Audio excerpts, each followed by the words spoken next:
Well, welcome to those of you that are already checked in, those of you that are still filing in for our live Zoom interview today. We're going to just give it a second here for more to come in. We anticipate several hundred landlords with us today. And so welcome. Of course, we have with us Mr. Mike Brennan, and that just tells us he's a very popular gentleman, and popular because he's a great guy that I've gotten to know over the years, but more so to you because you're curious, what are the new laws, current laws, what's proposed when it comes to tenant landlord law. Of course, coming out of 2020, there have been a number of changes depending on what county you own in, and those changes have been evolving over time. And Mike has been good enough, especially during COVID. During COVID, it seems like he and I were sitting together every 3 weeks or so to discuss, okay, here's what's changed now. Here's what's changed now. To where now Mike participates in our educational events that we host, our live educational events that we host for landlords, as well as these Zoom interviews. And so I will preface our interview with this. The initial questions that we're going to be discussing this afternoon come from our recent apartment owners educational luncheon. Twice a year, I host a live luncheon, not only with Mike Brennan, but also with other real estate attorneys, tax strategists, market forecasters, individuals who all understand the multifamily real estate space, especially here in Southern California. We invite our personal clients first, and then depending on seating, we open it up to the market at large. If you own within a geographical area that my team and I cover, and we do it that way just because when we go through all the market analytics, like this last event we just had, I went through two decades worth of sales data, multifamily sales data, so landlords could prepare themselves for potentially what's to come the new year. And we needed to understand the last 2 decades to understand what's happening currently with cap rates and rental rates and so forth.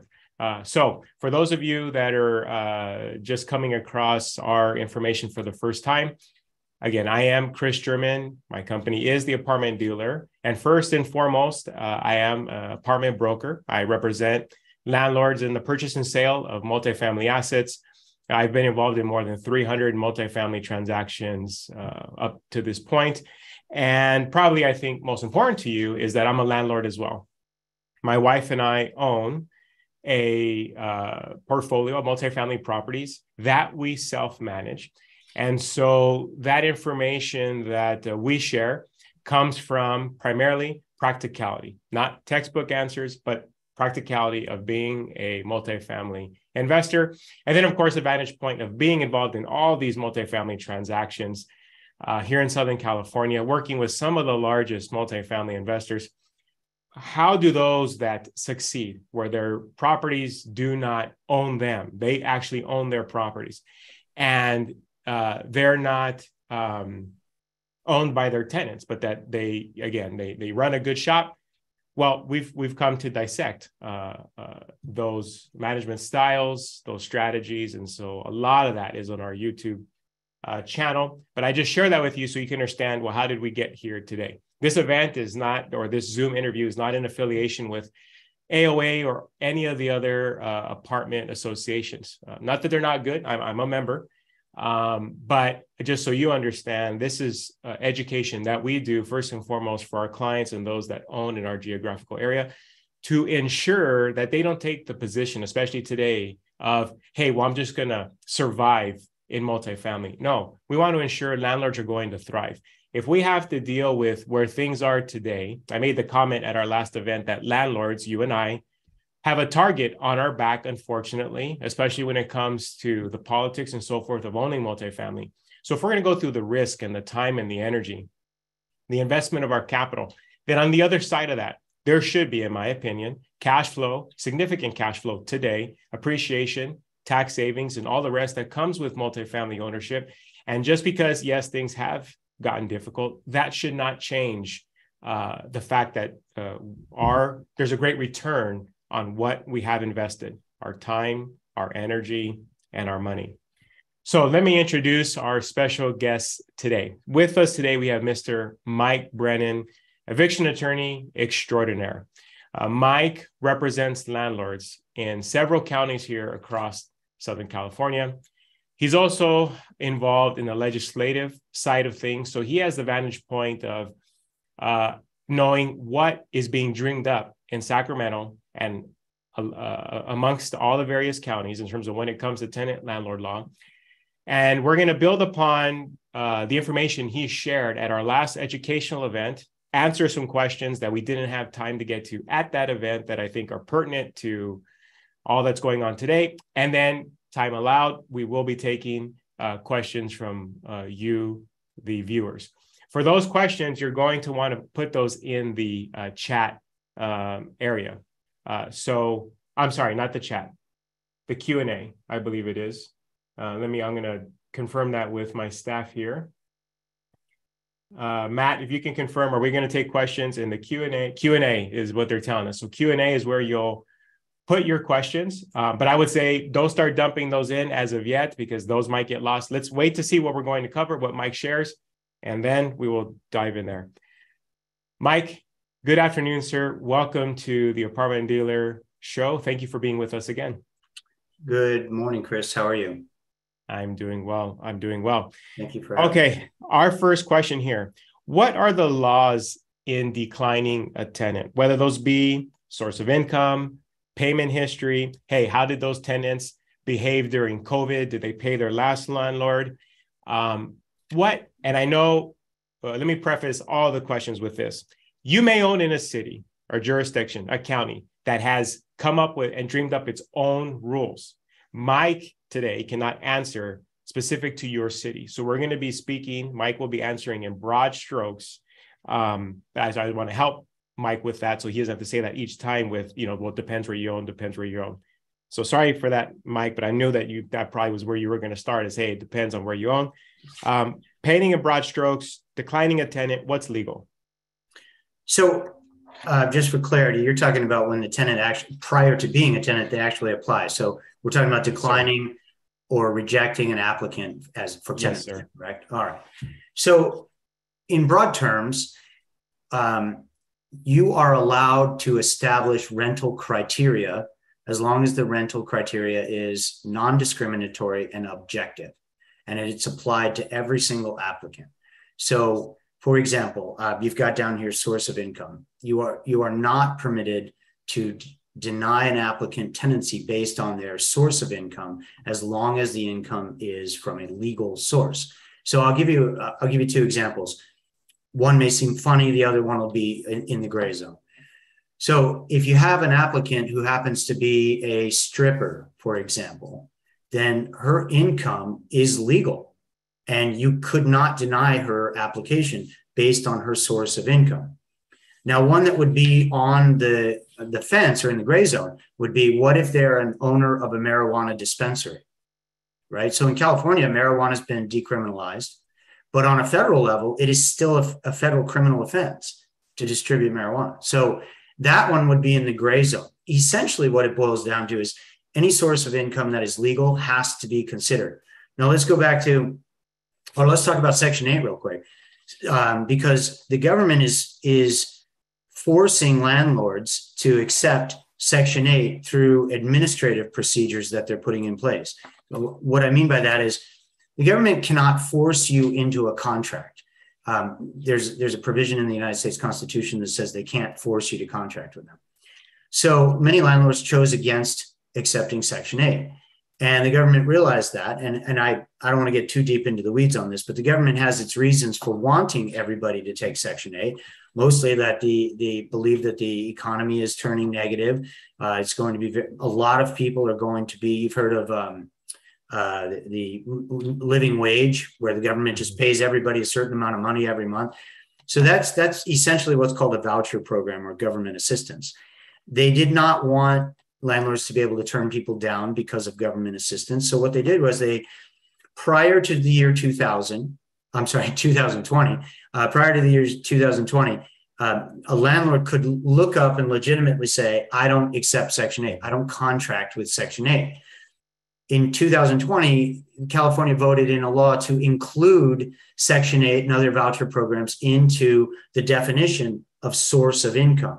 So if you were to look up right now and say, I don't take Section 8, you would technically be discriminating against that tenant based on their source of income. So landlords are now, in a backdoor way, forced to accept Section 8. So let's go back to the criteria that a landlord can set up and what would allow you to deny an applicant. And of course, what Kris didn't say, but is very important, is with all these new tenant protections coming up, probably the most important time frame in any landlord-tenant relationship is the screening process, as far as landlords are concerned, because it's the screening process that gives you the ability to weed out what would otherwise be problematic tenants. So that's an incredibly important time period in the relationship.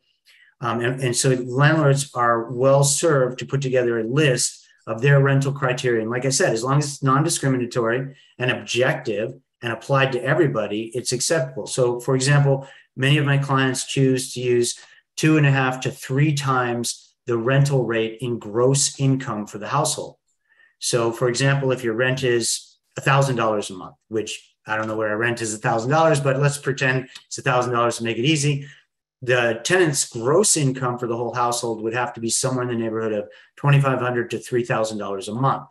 Now, if a tenant was not in that range or didn't meet the minimum threshold, a landlord would be in their rights to say, okay, you don't meet our criteria. We apply it to everybody. It's objective and it's non-discriminatory. It's just financial, whether you're going to be able to meet your obligations or not. You don't meet it, so we're going to deny the application.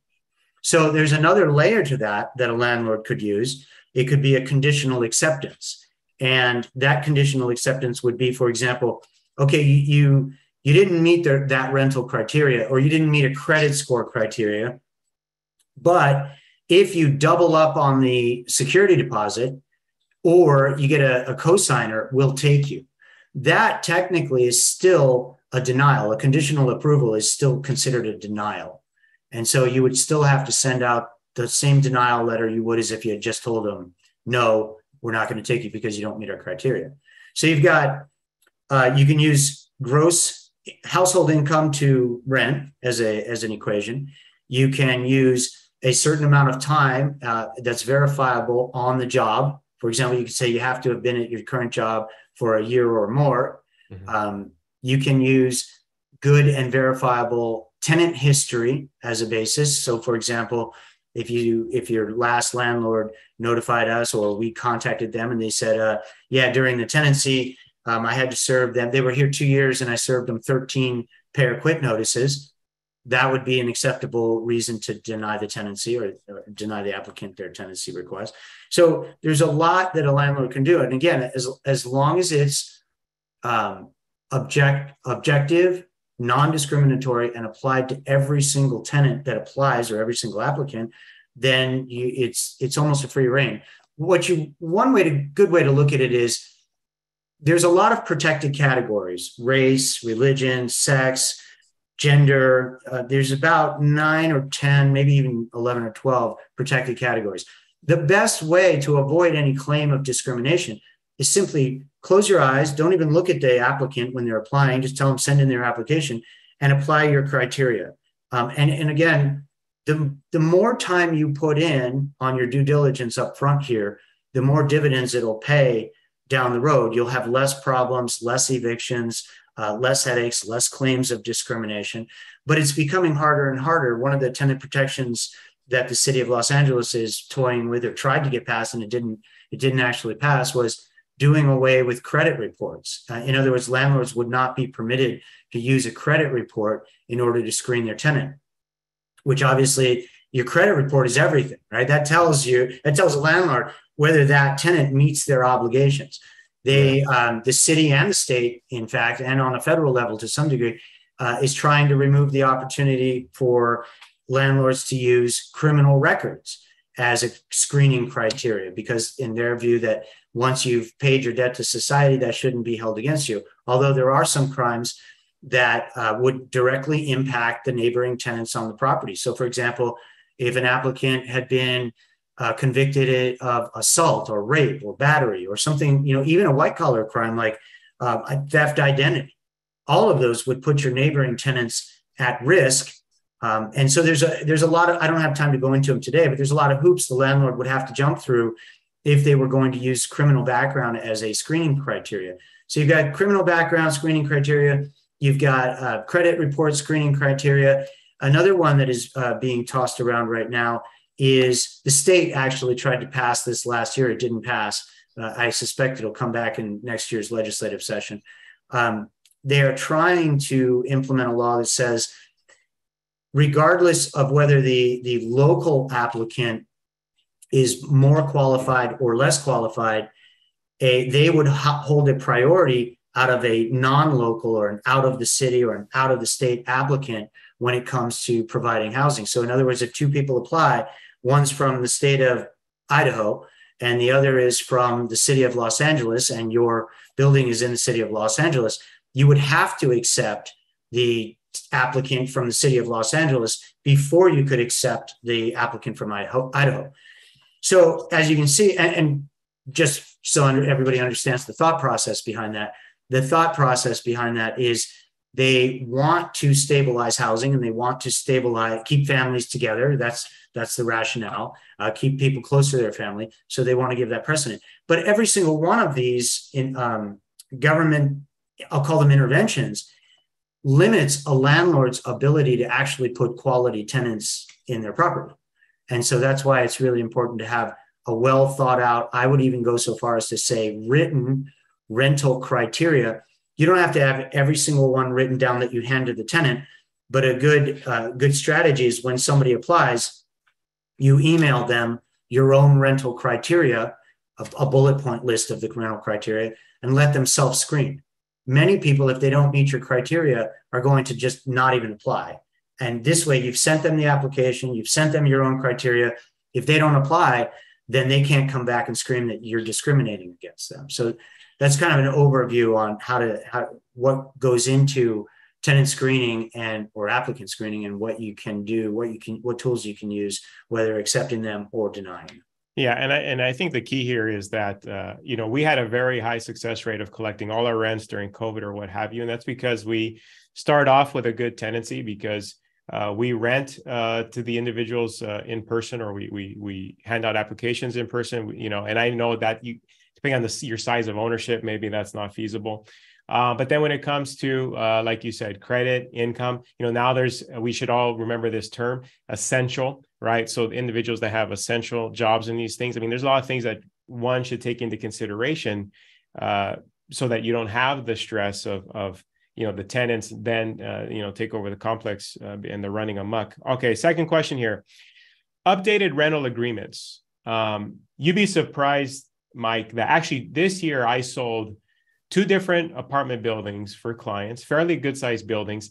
They had not a one rental agreement, if you could imagine, nothing. And so we imagine, because I see it all the time. I don't know how you run. Our clients tell us we don't have a rental agreement for this person. Yeah, so that is, I mean, you could just imagine getting into eviction court. You have no rental agreement. Anyways, so you need a rental agreement. But then the question is, well, can you come up with your own rental agreement? Is the AOA forms good enough? And I think the question here is specifically, does the AOA form speak to all the nuances now when it comes to renting a multifamily unit? So instead of addressing it as the AOA forms, I'm going to address it as trade industry forms. Sure. Because there are a lot of good apartment associations out there. In LA County, for example, AGLA is a great association. But in general, and I happen to really enjoy AGLA's forms, AOA, AGLA, they're a good starting point, but no, none of them speak to every single situation out there. They're pretty solid as far as the basics are concerned.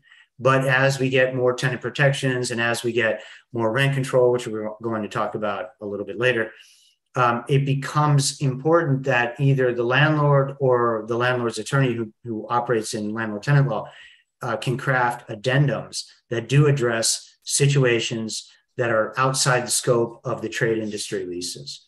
And that's going to be specifically, for example, if your property is located in Santa Monica, which has a very stringent rent control and has certain requirements, versus a property located in, for example, Claremont, who just changed a just cause provision in their just cause ordinance. So no, they're good leases. They're good starting blocks. They're not solid leases. They're not perfect leases. The only way to, like I said, to get a really good lease that's tailored is to have a custom lease. We do them. We charge for it. To be very honest, I haven't updated ours in a couple of years on purpose, maybe a year and a half now, because we're waiting for the fallout from COVID to go away, so we know where we land. So I don't want to draft a lease like you mentioned, Kris, and you were right on the money. Every month to 2 months, you and I are on the phone talking about the changes that took place, and I can draft an expensive lease for you. And then if a change takes place that knocks out some of the provisions or waters them down, then you spend a lot of money on something that's limited in protection. So after, like I said, spring of 2023, we'll all be in a better position to know exactly what we're facing, and I'll finalize that lease. But those trade industry forms are a good start. I wouldn't really rely on them unless you have to. For buildings that have no leases right now, if you're purchasing a building with no lease, whether you can even implement a lease right now will depend on which rent control ordinance you fall under. So if you fall under none, it's fairly easy to implement a lease. If you fall under a rent control or a just cause eviction ordinance, then it's a little more complicated. What typically works well is if you go in at rent increase time and you tell the tenants, hey, I'm willing to forego increasing the rent this year if you are willing to sign a rental agreement. Because and Kris, you alluded to this, without a rental agreement, you essentially have no rules other than paying rent. Right. And if the tenant is problematic, it becomes very difficult. Your options are very limited for getting rid of that tenant because there's no rules that they have to follow. Whereas with a written rental agreement, you have a whole list of rules that if they're not following them, it makes it much easier to evict them. And to that point, I think it's important for landlords to know that when you purchase a new building, you cannot just simply have the tenants assign your new lease, especially if it's changing, or your new rental agreement, especially if it's changing things from the previous agreement. A case in point, last year I bought a building, my wife and I came to you, Mike, and I said, can you believe these people don't have agreements? I imagine I can just tell these people, okay, well, I'm the new owner, sign this agreement. And you said, well, no, not so fast. And so basically the way we approached it is we just mailed them and said, would you please sign? So we didn't force it. We weren't saying, hey, you have to. And they all signed, luckily. But I was wrongly under the assumption that a new owner could say, hey, I'm the new mayor of the town. Here's my lease, sign it. And nothing could be farther from the truth. No, unless the property is not governed by any rent stabilization ordinance or just cause ordinance, then you can't just walk in and demand that they sign that. Now, if it's not controlled by any sort of rent control or just cause control, you can walk in and say, look, I want you to sign a lease. If you're not willing to sign a lease, I'm going to terminate your tenancy. But that's for a very narrow set of properties that aren't yet governed by any sort of rent stabilization. Yeah, and for those of you watching, 99% of your buildings are under at least AB 1482. I still get the question, or I still speak with landlords, and when I bring up the whole, well, hey, because of rent control, this and that, they'll say, oh, no, my building's not under rent control. Well, yes. If it's not 15 years new and you're in California, you're under rent control. So I hope everybody knows at least that much. Okay, 10-month lease. So coming out of once we AB 1482, statewide rent control, when that was passed, it was promoted, hey, don't sign anything longer than a 10-month lease. What's the thinking behind that, Mike? Is it that at the end of 10 months, you could ask the tenant to leave regardless of AB 1482? Doesn't it roll into a month-to-month? What's the thought process behind, hey, have people sign no more than a 10-month lease? So more or less, you've hit the nail on the head. Under AB 1482, the tenant's protections don't kick in until the tenant has been there more than 1 year, or if there's an additional person that came in after the lease was signed, 2 years. But they don't have those tenant protections until day 366. So the thought process is if they sign a 9 or a 10-month lease and they're a problematic tenant, at that point, you can simply terminate the tenancy, which is valid and it's still true. So it can be done. It's a good option. The only sort of limitation, which I don't view as a real limitation, is AB 1482 states that if a tenant does sign a lease, at the expiration of that lease, if they refuse to sign a substantially similar lease, meaning terms and term, then you have the right to evict them. So at month 9, if they're problematic, or month 10, let's say you're doing a 10-month lease, if they're problematic, you're just going to terminate the tenancy. But let's say they weren't problematic. Let's say they were a good tenant. Then theoretically, if it's a 10-month lease, I think a year would be substantially similar to. You could ask them to sign a 1-year lease at that point. And after they get past month 12, then all those tenant protections kick in. The key to remember for the landlords here is as long as every single year you ask them to sign a substantially similar lease, in the event they refuse, you can terminate their tenancy for that refusal. If you skip a year, though, and you don't ask them to sign, then the next year comes up and you try to force them, you won't be able to terminate the tenancy for their refusal. So you have to do it every single year. So set your reminders, whatever they are, to pop up to, send an email and a new lease off to the tenant. And can that new lease that you're offering in that second year also include a rental increase, or no, then it's a change, and so then that wouldn't apply, that you could ask them to vacate if they chose not to sign that new lease at the higher rental rate? So it depends on how you structure it. If you've got a 10-month lease, AB 1482, remember, it doesn't kick in, right, until 12 months. When it kicks in, it says you can only raise the rent once every 12 months. So at the 10-month mark, you would be permitted to ask them to sign a lease with an increase in rent because they're not protected by 1482 at that point. Does that make sense?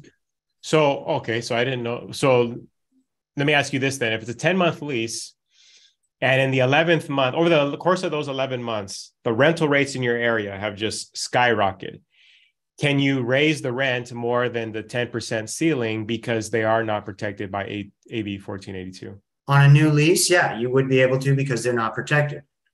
Now, let's talk about the 10% because that's up in the air right now as well. Yes, AB 1482 has a cap of max of 10% or CPI, whatever that happens to be, plus 5. So in this last increase period, which was right around August, yes, it was 10%. But for those who are, like you said in your hypothetical, Kris, if you're in an area where the rents have gone up, let's say 15% or 20%, at that 10-month mark, according to the black letter of AB 1482, you'd be permitted to raise their rent more than 10%.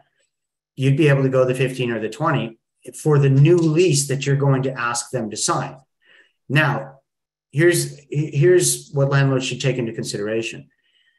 Penal Code 396, which is called price gouging, limits for a period of 30 days after a state of emergency, a landlord is limited to 10% increases maximum. And if they go beyond the 10%, they could be prosecuted. So at the time that you go to increase that rent, you would have to find out if a state of emergency had gone into effect within the 30 days prior to you increasing the rent in the city or the county or the state covering that property. And if it had, you'd be capped at 10%. If it had not, if it had gone into effect, you'd be capped at the 10%. If it had not, your price increase of greater than 10% would be perfectly fine. The reason I bring this up is because the city of Santa Monica a couple of weeks ago put out almost like a news press release saying they were very thrilled that they had prosecuted 2 different landlords for increasing rents greater than 10% while a state of emergency existed in the city of Los Angeles and county of LA and the state itself. So this is it's the third time I've ever heard of them prosecuting it.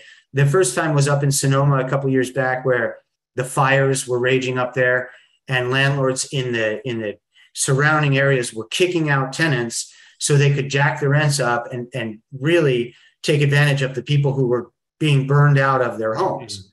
So that was one case where a woman was prosecuted. And now Santa Monica has prosecuted 2 other local landlords. So they do prosecute it. Just be aware of that fact. So 10%, like I said, you would be technically permitted to go beyond the 10% in that 10-month period. Now, if you want to take back a rental unit so that, say, a family member can dwell there, and what's covered under AB 1482, and the tenant simply will not vacate, is it as easy as a straightforward eviction? Generally, but there's a couple things to remember.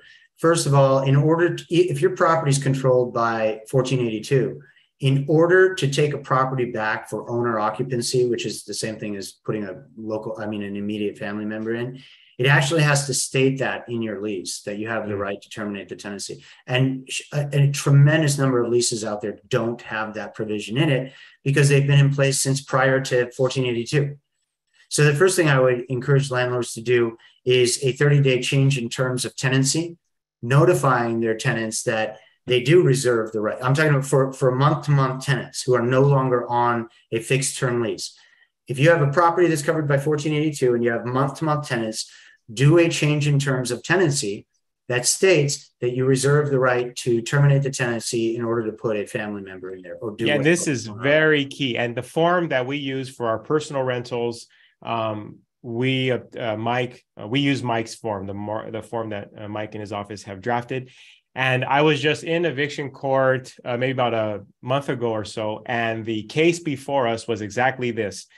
The landlord did not have the specific language that said that they could take back, or they reserved the right essentially to take back a rental unit under the law. So they lost right there. They basically said, do you have the verbiage? Nope. Then tenant wins, and the tenant knew their rights very well. And so again, for those of you that have had long-term tenants, this is something where you want to have them sign this new form acknowledging the law. Current status. Can I jump on to 3 important points? That was one of them. So this is what I'm finding, that so many landlords don't know this, and it's critical. You've got that you've got to put that in your lease, that language in your month-to-month rental agreement. You've got a cap on your attorney's fees, which is critical. Everybody should review their leases. And if you don't have a cap on your attorney's fees, you should do a 30-day change in terms of tenancy immediately and put a cap of $500 on your attorney's fees. It really pays benefits when you're in an eviction. Mm-hmm. And then the third one was what is a common misconception that just changed a couple of years ago, and most landlords don't know it, is if you are going to increase the rent more than 10%, you actually have to use a 90-day notice rather than a 60-day notice. So 10% and less is a 30-day notice. Greater than 10% is a 90-day notice of change in terms of tenancy. And if you use a 60-day, it's an illegal increase. And every single increase that comes every year after that is also illegal. And if you ever find yourself in an eviction court for non-payment of rent, they're going to go all the way back to that first illegal increase and say that's what your rent was the day before that increase was supposed to go in effect. And you owe the tenant a credit of what can be, $10,000 or more. And by the way, your notice is overstated. So use the proper forms, put the owner occupancy right to evict for that in there on a 30-day change in terms of tenancy, cap your attorney's fees at $500, and make sure if you're going to go above 10% to use a 90-day notice. And I want to mention here that the forms that Mike in his office will provide you with a consultation and, of course, for a fee, but they cover all this so that you don't have to wonder, do my forms, do I check all the boxes? Why would you leave, especially with the state of affairs as they are now, why would you leave yourself in the gray area? Current status of evictions and rental increases in unincorporated LA County. So this has been, because I own a couple places in unincorporated LA County, this has been quite something that for over, I guess it's 3 years now, you couldn't raise rents any. So if you own an LA County unincorporated and you raise your rents, you're running afoul. You were not supposed to. But it's still in place now where you cannot raise rents. They have special rules when it comes to the evictions. What's the timeline on this stuff for us, Mike? And if you could just outline the 3 major key pieces you need to be aware of if you own an LA County unincorporated. So unincorporated LA, first of all, I'm glad you said lay it out. Hang on, let me silence the phone. A lot of people get confused about this, but the county of Los Angeles has 88 cities in it. And those cities are their own entities. But the moratorium itself covers all 88 cities. In other words, the county's moratorium controls unless the city has a more stringent eviction moratorium in place. So let's start there. Now, as far as rent increases are concerned, if your property is in unincorporated Los Angeles County, there's these little pockets. For example, Arcadia, the city of Arcadia has a little pocket that's unincorporated. Technically, you still write Arcadia on the envelope if you're sending a letter, but it's unincorporated LA. The city of Castaic is an unincorporated area in Los Angeles. If your property is located in the unincorporated areas, you're still prohibited from giving any rent increases. And I may confuse this with the cities right now, I apologize, but I believe it's for a period of 12 months after the eviction moratorium goes away. And we're going to talk about the eviction moratoriums, whether they're going away or not in a second, I think. But you are still prohibited from rent increases in the unincorporated areas of Los Angeles County. Now, individual RSOs. So this has been quite something the last couple of months. At our educational event, we said, look, a couple of cities have already taken it upon themselves to say they know better than the state. They came up with their own rules. But sit tight, because it's probably coming to the city you own in. And sure enough, a few cities have started to fall like dominoes. You mentioned Claremont, we have Cudahy, we have Bell Gardens, Pomona. I guess the bottom line of this individual's question is, are they legal? Can the city simply say, without a vote, a say of the constituents, here's the new rent control law? Yes, is the short answer. They can. And this has been litigated many times. It's litigated all the way up to the Supreme Court of the United States. Wow. The Supreme Court ruled that under a city's police powers, they have the right to implement rent control and just cause eviction. And the reason behind that is housing is such an important factor for any city or county government that it's critical, right? We have to keep the people housed, and governing it is one of the critical functions of government. So under their police powers, the Supreme Court's rationale was under their police powers, they have the right to come in and govern housing to a degree, unless the state takes control of that area. And in order for the state to take control of that area, the state actually has to say, we are taking control of that area, and we are not allowing the cities or the local municipalities to implement any form of rent control or just cause. For example, believe it or not, the state of Utah has a law on the books that says no city shall enact rent control. So that state said, hey, we don't agree with it. We think it's problematic. We think price controls are problematic. So we're not going to allow any city or municipality to do that. California did not do that. It's funny because for those of you who remember, in 2019, the state of California actually did take it to the voters. And the voters said, no, we don't want rent control. And the state overrode them and then legislated it into effect. But this state has said that every municipality, they've said it by saying nothing against it.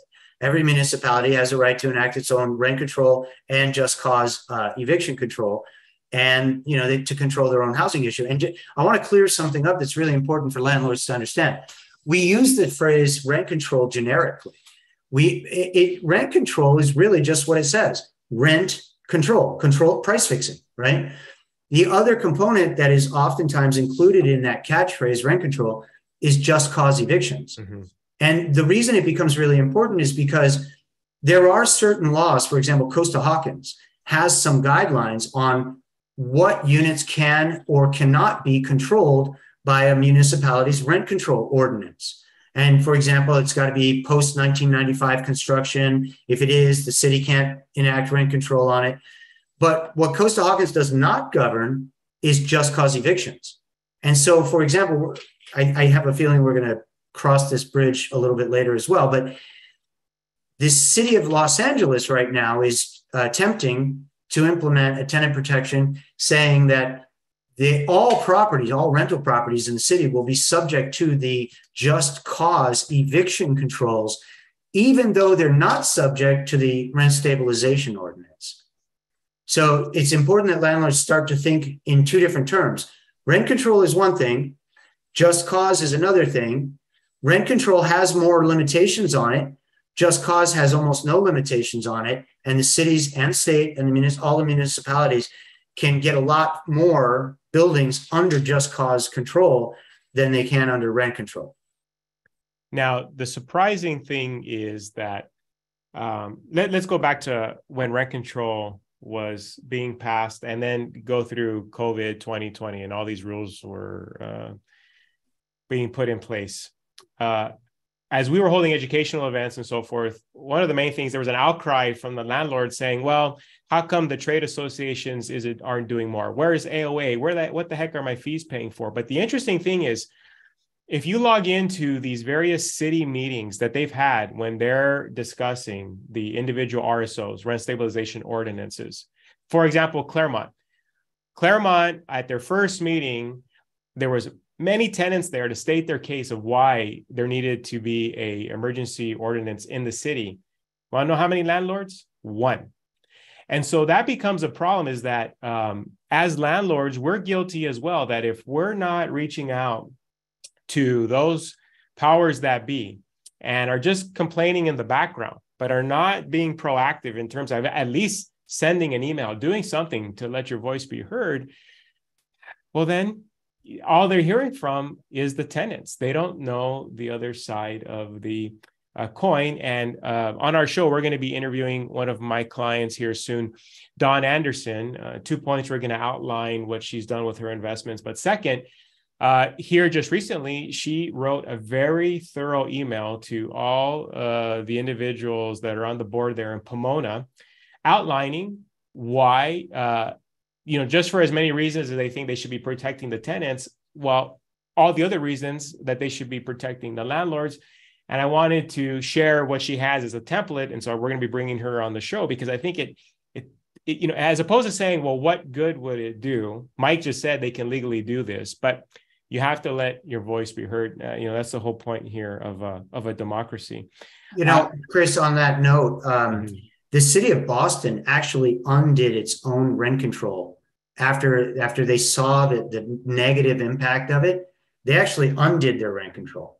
So the point you made is well taken, and I've been saying this to people for 15 years. The landlords aren't at these meetings, or very few. And in the city of Los Angeles, they've been there a lot more since COVID because they are so upset about the whole situation. But once life goes back to what I'll call normal, and the landlords are generally getting their rents and generally things are okay, the landlords are not attending these city council meetings, and you need to be. For various reasons, I think, again, we're going to talk about this in a minute when we get down to a different question, but I think first you have to realize most city council members do not own property. They own the single family home that they live in. They're not landlords. They don't understand the services that are provided. They don't understand the positive effects of providing housing for their citizens. But like Kris said, the citizens are there. They're there in bright yellow t-shirts. They're there in bright red t-shirts. They're there with picket signs. They're loud.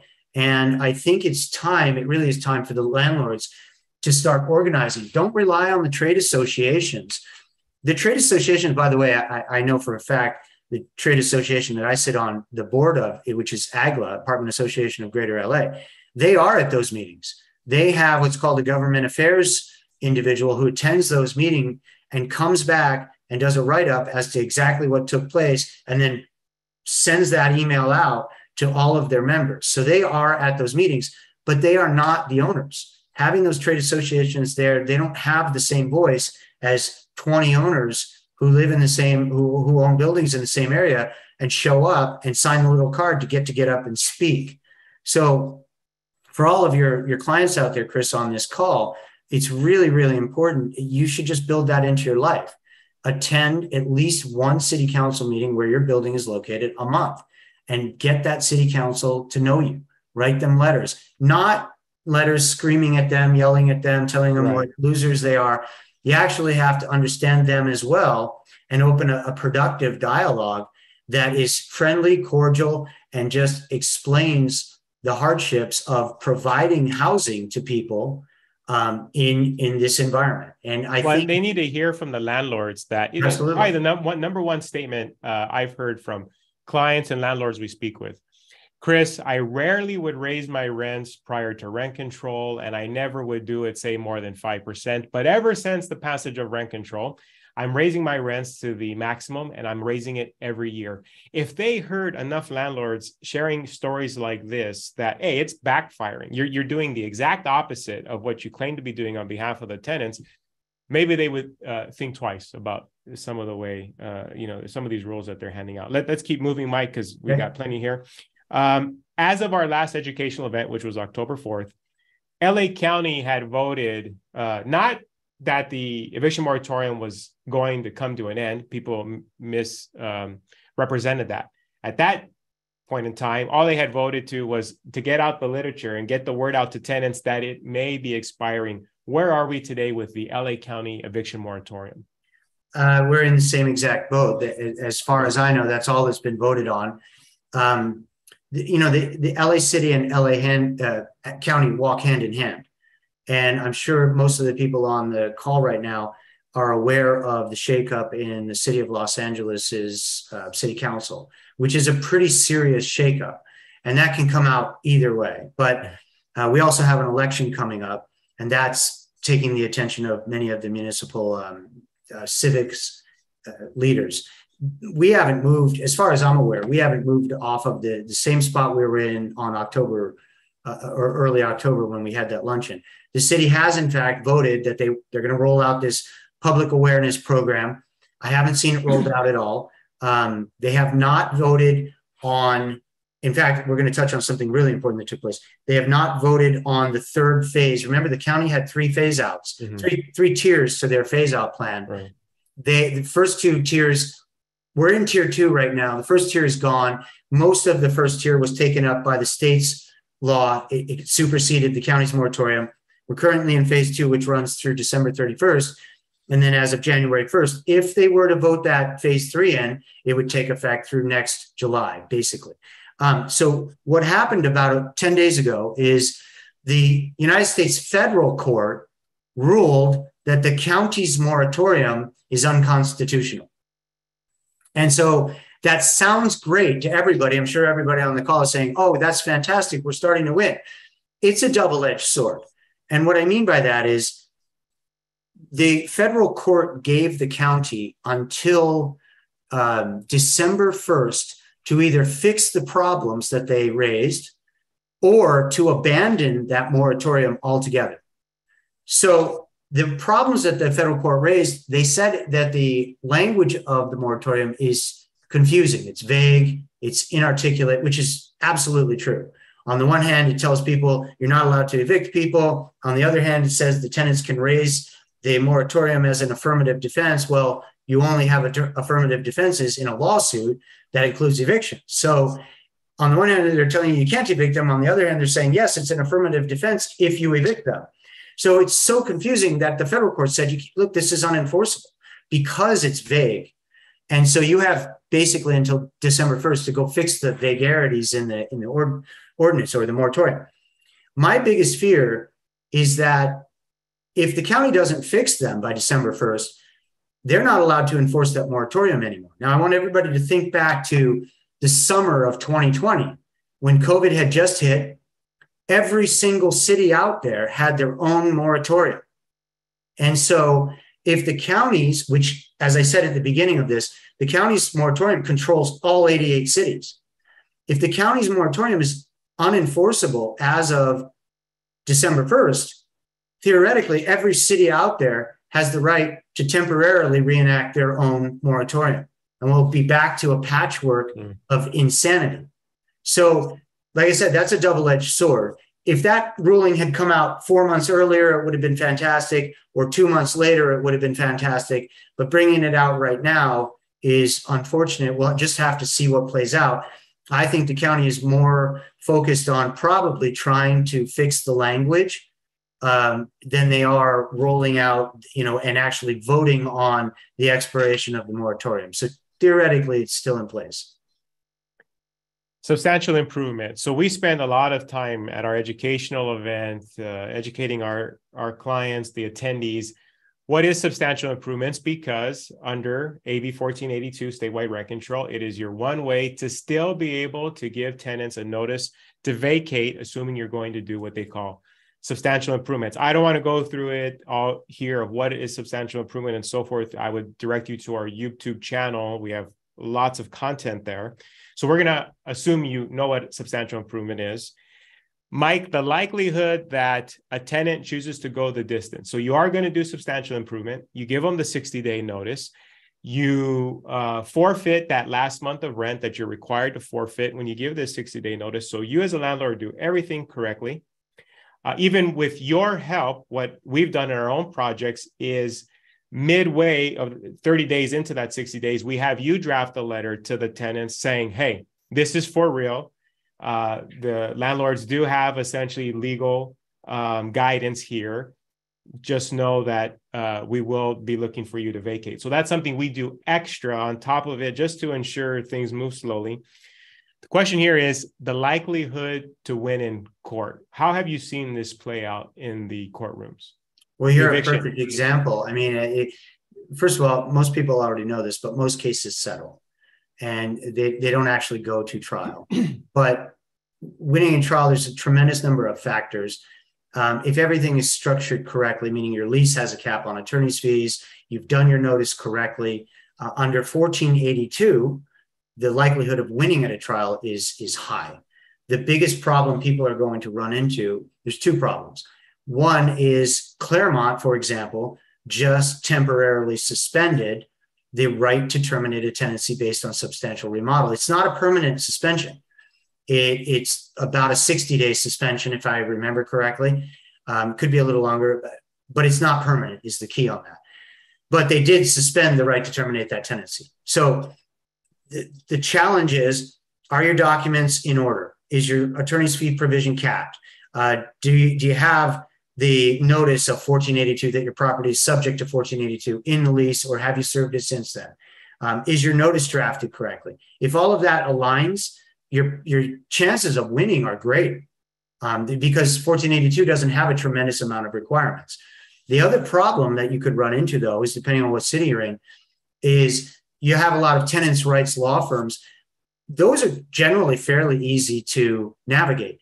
It's when you get a non-tenants' rights attorney that jumps into the case that really doesn't understand that it's a completely legitimate termination of tenancy, and they can make a mess of it. But I will tell you, Kris, we just did a client of mine, a mutual client of ours, you know them as well, but we just vacated an entire building, 26 units, based on substantial remodel up in Pasadena. And we did get an attorney on the other side that fought it and brought up the county moratorium. And they didn't fight it in court. I refused to explain to him where it was that we were legitimately doing what we were doing. All I would tell him is go read this codes and the laws that are pertinent. And eventually we ended up getting the entire building empty without even filing a single eviction. What I'm pointing at is that the attorney went and did his homework and read it and realized that the eviction or the termination notices were unassailable in court. And so he counseled his clients, you're going to lose this, you're going to end up leaving. So to your point, so you were about to represent us in two potential evictions for the same thing. Right. And when we're at the courthouse, I'm in earshot of the tenant and the tenant protection lawyer. And it sounds like he's reading the law for the first time himself. And he's asking the tenants things like, well, did they pull permit? And I'm trying to win outside the court, right? So I'm like, well, you might want to reread that again. I know he could hear me. And it doesn't say you have to pull permit. And so anyways, we didn't have to go through the court process either. We settled. But I think that sometimes people come to our educational events and they say, hey, this sounds like a great idea, but push come to shove, are you really going to win? Obviously, yes. Landlords are winning. Yes. Tenant protections are on the rise. Can you briefly outline what is being considered in LA and San Bernardino counties? So I'm going to start a little higher than that. I will tell you that I attended, I think I brought this up at your luncheon, I attended a White House seminar So tenant protections are going up to the federal level now. And the White House is getting involved. The Treasury is getting involved. Several state attorneys are getting involved. And the goal of them is to draft these tenant protections. I want to make sure I say this the way they said it, so when people hear these words, they understand what's involved. So under the federal level, we've got what's called the American Rescue Plan. That was a COVID plan that came out. And that is developing a national infrastructure and eviction protection plan. And for the most part, what we're talking about are what are called mandatory minimum thresholds of rent. In other words, the tenant has to owe you a certain amount of money before you're even permitted to file an eviction. So that's coming from the federal level, but they're interacting with the local municipalities. So for example, the city of Los Angeles, when they were talking about expiring their moratorium, they came right out and said it. They want their moratorium to expire when the tenant protections kick in. And one of the tenant protections, and again, we're talking about units that are not even covered by rent control. They're just cause protections. When they kick in, the city of Los Angeles said they want their mandatory minimum threshold to be $10,000. So in other words, the tenant would have to be behind in rent $10,000 before the landlord's even allowed to file an eviction. So if your average rent's $2,000, that's 5 months of non-rent. Now, I don't know if it'll come down to that when it finally gets passed, but that's what we're looking at. The highest in the country right now is Washington, D.C. That's $600 behind in rent. So I doubt that LA will get their $10,000 wish list, but they may get a couple months worth of rent. You know, if your rents are $2,000, maybe it's $4,000. Who knows? So that's one, minimum thresholds for rent. Two is what we would call pretrial diversion programs or mediation. So you serve your notice, you file your eviction, and you are mandated to go through a mediation process before you're actually allowed to move forward with the eviction. If you go to the city of Los Angeles's website, or the Los Angeles County Superior Court's website, go under their eviction area, and you will see that they already have in place an eviction mediation setup. Now, nobody's using it yet. It hasn't been mandated, but they've already put the infrastructure in place. And the problem is you're still going to need an attorney, and it's just going to be increased costs for the landlord. And most of the time, you're going to come out to the same position. We want you out. I don't want to leave. Okay, we're at an impasse. Let's get out of this mediation and move on to the actual eviction. So there's two levels right there: mandatory minimums, pretrial diversion, mediation, and then you're going to get into your trial. And let me just take a look at something real quick. I want to make sure I didn't miss anything. By the way, on the federal level, for those of you who know what an NGO is, it's the NGOs that are funding all of this tenant protection projects that are coming out. We talked about that.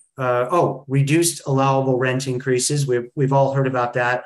The cities are going in and passing as part of their rent control that instead of CPI or CPI plus percentage, you're only going to be allowed to raise the rent a certain percentage of CPI, for example, 60% of what the CPI was.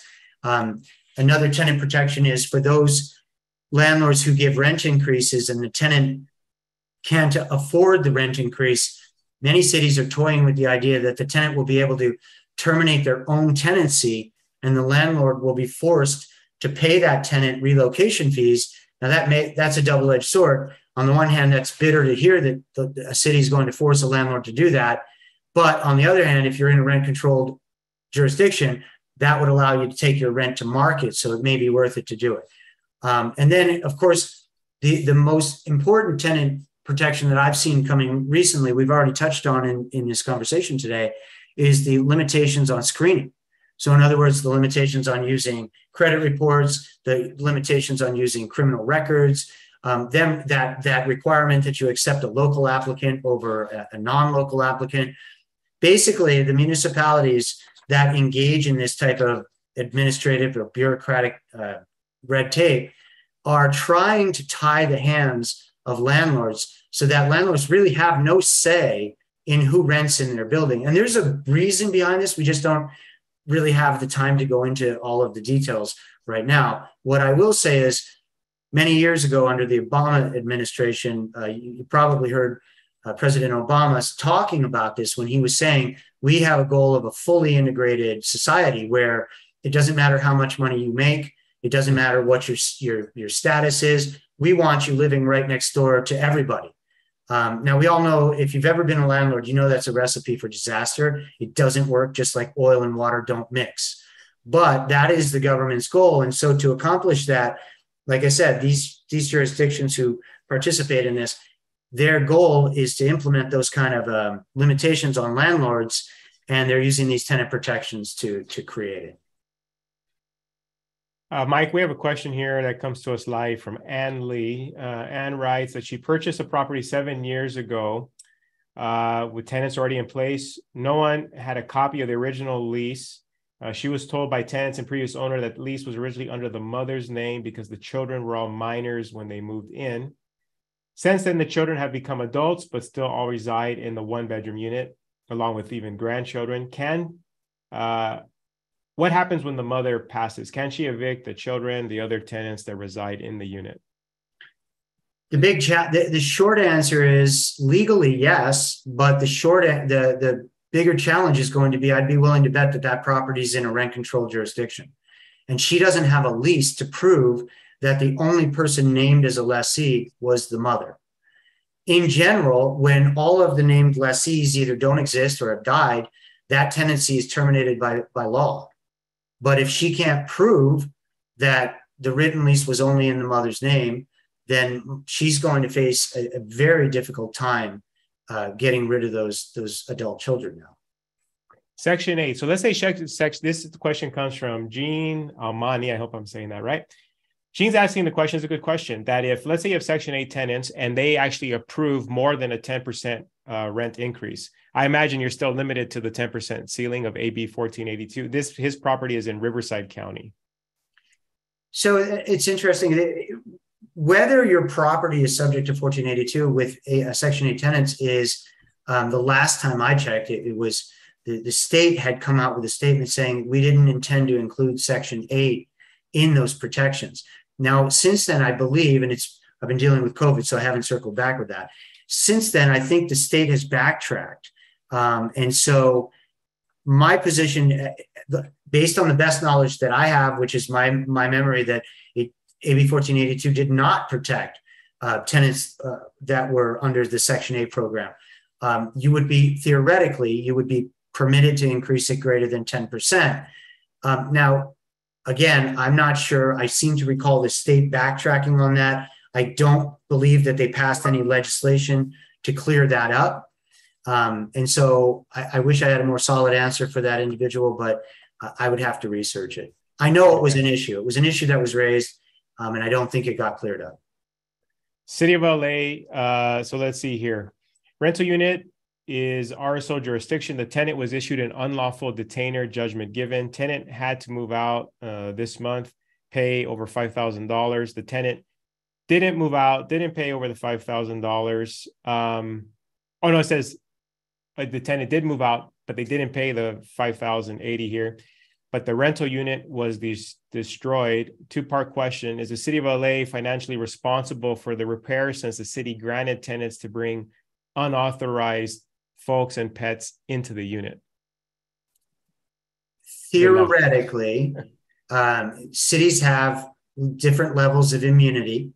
So it sounds like a great theory, bring the lawsuit against the city, and you might try it. You might just go to small claims court where the judges aren't as in tune with all of the laws, and you might get $10,000 out of the city. But I think it's highly unlikely that a judge would find the city liable because of the pandemic and the city's police powers, as we talked about before, to implement, to draft these ordinances and implement these ordinances to prevent people from being put on the streets in the middle of a pandemic. The second part of that question was that after the repairs are done, what increase can you charge for rent? And so since it's going to be a vacant unit, if I understand here correctly, there is no limitations. Thank goodness so far. When you have a vacant unit, you can bring it to market. That's correct. The one thing I would tell him is, I don't know who represented him in court. If it was done in a stipulation that the tenant had to move out and pay, and the tenant hasn't paid according to the stipulation, most of the time those stipulations will say if the tenant defaults, the record would become unsealed. If his stipulation says that, I would certainly go to court and have that record become unsealed. A couple more questions here about the LA County eviction moratorium. So let's say right now a tenant, they're behaving. They simply have not paid rent for some period of time this year. They're protected. You can't evict as of yet. That's not accurate. Well, it could be accurate. We need more facts.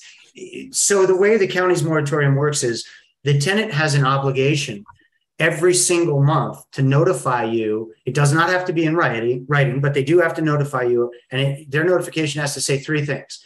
I can't pay my rent because I'm impacted by COVID and I'm at or below 80% of the adjusted mean income for the county. So if the tenant is not telling you that every single month, on day 8, I would serve the notice and I would move forward with the eviction. So you can file evictions for non-payment of rent in the County of Los Angeles, and we've done a tremendous number of them, where the tenant is not notifying you that they're impacted by COVID right now and they're 80% below AMI. Well, now there's, of course, a number of other questions here. What I would suggest for you viewers, and those of you later who will watch this on YouTube and our other platforms, reach out to Mike's office for these questions. Do not go it alone. Even myself, remember, I'm a realtor, but I'm also a landlord. And we employ Mike for his services above and beyond, just to save ourselves headaches down the road. And if anything, time. I don't have the time to be fussing around with the tenants and in the court and what have you. And Mike is not only an excellent eviction attorney, he's a storehouse of knowledge. And book him for a sit down, for a consultation to help you maybe take a look at your lease, share with him how it is you go about your day-to-day landlord activities, so he can share with you some pros and cons to what you're doing and put you in a better position. And that's what I would highly encourage you. Mike, we're over the 1 hour timeline here. So I want to thank you, sir, for your participation. You've been more than gracious with your time these last few years, continuing to update the landlords on what's taking place. So thank you, sir. How can the viewers reach you if they would like to speak with you? Best way to reach me is call the office at area code 626-294-0500, 626-294-0500. I will tell you, if it's a complicated situation, like you just said, Kris, yes, I charge for the hour consultation, but ask to speak to Cynthia, set up a consultation. We'll go over your current situation and we'll develop a strategy that will help you get where you're trying to get. Excellent, Mike. Well, thank you again, sir. And I know that we'll be speaking soon. Thanks again, Kris. For those of you who maybe missed our last live Zoom interview where we had Bruce Norris, I would tell you to go on over to our YouTube channel, youtube.com/the apartment dealer. And Bruce Norris gave his market forecast for what is going to come down the pike here when it comes to California real estate. What if the median price went from $750 to $540? You got to get all the details on why that very well could occur. Our next live Zoom interview is going to be with none other than Gil Figueroa, commercial loan broker. A lot has happened when it comes to interest rates, owning multifamily, and the interest rates have a direct impact. If you don't think so, they're already impacting the multifamily market. You already see cap rates increasing. You already see buildings staying on the market longer. So what's going to happen with interest rates going forward? What do we need to be cognizant of? And then, of course, we have more instructional or educational videos, I should say, that we will be releasing. I'm currently doing a substantial remodel project myself. We've began taping those videos. We are going to share those with you all the way to not only from the demolition and all the HGTV stuff of, what are we doing in the remodel? At the end of the project, we break down the math. Here's what we spent on our project. Here's why we got involved in the project, what the rent would have been, what the market rent is, what did we achieve? Is it a winner? Is it a loser? So you can decide for yourself. But this is my way to help ensure landlords have the right information, again, to what? Not just survive in multifamily properties, but to thrive as we're all building a financial legacy as multifamily owners. Kris German from the Apartment Dealer, wishing you positive cash flow, tenants who behave, and much protection from Uncle Sam. Till next time.